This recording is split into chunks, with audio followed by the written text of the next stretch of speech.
Ultimately हो राज्याचो विशय आसा. राज्याचो विशय जाल्यार तातूंत पॉलिटिकल इश्यूय आयलो, लिगल इश्यू आसाच आसा, प्लस टॅक्निकल इश्यूय आसा. हो तीन तरेचो हो इश्यू आसा. तर एक म्हणजे म्हाका एक दिसता की आमच्या गोंयच्या जनतेन सगळे एकजुटीन रावून हो जो लढो आसा तो लडपाक जाय.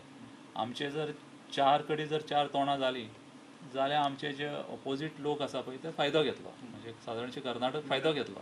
तर आमी युनायटेड रावपाक जाय. आनी तुमी जर पळयलां आसतलें तांचे सायडीक सगळे जाण एक आसा आनी एकवटीन झगडटा. हे तांचो एकूच विशय आसा आनी तोच घेवन बसले ते एकामेकाक कांयच विरोध करना ह्या विशयाचेर. पॉलिटिकल डिफरन्सीस कितें ह्या विशयाचेर ते एक आसा. तर एक सामान्य नागरीक म्हूण म्हाका दिसता की आमी गोंयकार एक रावपाचे आनी एक वटेन झगडपाचो हो विशय. आनी एक वटेन झगडल्या शिवाय हे शक्य ना. कारण कितें आसा, जर आमी आमच्याच मनशांक जर फाटीं ओडपाक लागले ह्या विशयाचेर तर आमी फाटीं पडटले. तर आमी एक वटेन रावून हो लढो लडपाक जाय अशें म्हाका दिसता.